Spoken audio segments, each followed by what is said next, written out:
কিরে রান্না বাড়া হয়েছে? হ ভাইজান, রান্না বান্না শেষ হয়েছে। আচ্ছা, এই যে গোয়াল ঘরে যা, গোয়াল ঘরে গিয়া গরুগুলো পানি দিস আর হলো খের কেটে দিস, এরপরে ছাগল গুলো নিয়ে মাঠে দিয়েস। আমার কাপড় চোপড় দিছস? না ভাইজান। না, এটা দুই ভাগে, সময় তো আর পাইবা না। আমি বিকেল বেলা বাইরে যাবো, কাপড় চোপড় তাড়াতাড়ি ধুয়ে দিস আর ওই যে তাড়াতাড়ি খাবার দে।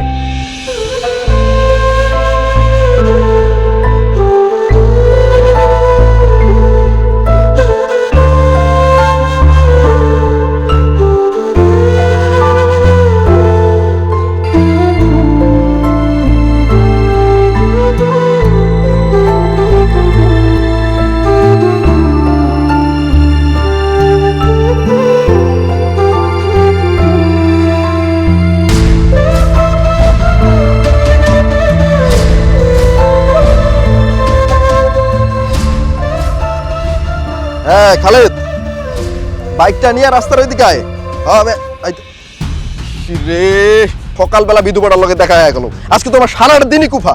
এই তুই সকালবেলা এরকম ছাগল বাইরে নিয়ে বাইরে কেন? হ্যাঁ, আমি একটা গুরুত্বপূর্ণ কাজে যাইতেছিলাম, এখন তোরে দেখে তোমার যাইতে মন চাইতেছে না। সকালটা একদম কুফা লাগাই দিল। রাসেল, এটা তুই কেমন কথা কইতেছস? আমার লগে দেখা হইলে তোর দিন কুফা হইব কেন? আরে তুই একটা বিধবা, অল্প বয়সে তুই জামাই রেখাইছিস, তোর মুখ দেখাও তো পাপ। একটা অপয়া অলক্ষী লোকের দেখা হইলে কুফা লাগবো না? একটা সময় তুই আমার পিছন পিছন ঘুরতি, আমার লগে প্রেম করনের লাইগা, আমার বিয়া করনের লাইগা, ভালোবাসার লাইগা কত পাগলামো করছিলি। আমার বিয়ার পরও তো তুই আমার বিয়া করতে চাইছিস, আমার লগে প্রতিদিন ফোনে কথা কইতি। আর আজকে সেই তুই আমারে বিধবা অপয়া অলক্ষী কইতেছস, এই তোর ভালোবাসা? আরে ধুর, কে তোরে ভালোবাসতো? তুই দেখতে শুনতে একটু সুন্দরী আসলি, এই জন্য তোর পিছন পিছন ঘুরছি। আর বিয়ের পর তোর লগে এত খাতির রাখতে চাইছি কেন জানোস? কারণ তোর জামাইয়ের অনেক টাকা পয়সা ছিল, তোর লগে খাতির কইরা তোর বড় লোক জামাইয়ের টাকা পয়সা খাইতে চাইছি। মনে করস তোর জামাইয়ের লাগে তোরে এত দাম দিতাম, বুঝছস? হ, আমি তখন বুঝতে পারি নাই, কিন্তু এখন ঠিকই বুঝতে পারছি। আচ্ছা যাই হোক, মন খারাপ করিস না। তবে তোর লাগে কিন্তু আমার খুব মায়া লাগে, বুঝছস? অল্প বয়সে তো জামাইটা মরে গেল, এখন একলা একলা কেমনে থাকবি কত? তো চিন্তা করিস না, আমি তো আছি। আমার বাড়িতে কিন্তু আব্বা আম্মা নাই, চল আমার বাড়িতে চল। কেন? আমি তোর লগে তোগো বাড়িতে যাবো কেন? আরে কেন যাবি বুঝছ না? দেখ, তোরও জামাই নাই আর আমারও ঘরে বউ নাই, এখন তুই আর আমি একটু গল্প করলাম, দেখবি আমাকে দুইজনেরই ভালো লাগবো। চল, তোর টাকা দিব না, চল। তুই কি আমার নষ্ট মাইয়া মনে করছিস যে টাকার বিনিময়ে তোর লগে আমি নষ্টমি করবো? হারামজাদি, জামাই মরছে, বিধবা হইছস, হ্যাঁ তোর বিয়া করবো কে রে? হ্যাঁ, কয়দিন পর তো টাকার বিনিময়ে এইসব কাজই করবি। দিল আমার সকালটা নষ্ট কইরা, শালা।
আমার ছাইরা গিয়া খুব শান্তিতে ঘুমাইতেছো, তাই না?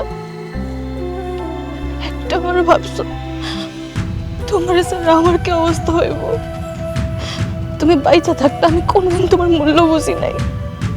তুমি ল্যাংড়া ছিল দেখে তোমার কথায় কথায় অপমান করছি, অবহেলা করছি, আমার সৌন্দর্যের বড়াই করছিলাম। কিন্তু এখন দেখো আমার কি অবস্থা হয়েছে। আমি এখন বুঝতে পারছি তুমি ছাড়া এই সমাজ অনেক কঠিন। আমি এখন বুঝতে পারছি একটা নারীর জীবনে বিয়ের পর তার স্বামীর চাইতে আপন কেউ হয় না। আমি এখন বুঝতে পারছি স্বামী হইতেছে স্ত্রীর জীবনে বটগাছের ছায়ার মতো। তুমি ছিলে আমার জীবনের সে ছায়া, আমার ঢাল, আমার নিরাপত্তা, আমার ভালোবাসা। কিন্তু আমি বুঝতে পারি না, জানো, এটাই আমি ভুল করছি। কিন্তু দেখো এমন সবাই তোমার বউয়ের দিকে কোন নজরে তাকায়, অপমান করে, অবহেলা করে। সবাই আমার কি কয় জানো? আমি নাকি অপয়া, বিধবা, অলক্ষী।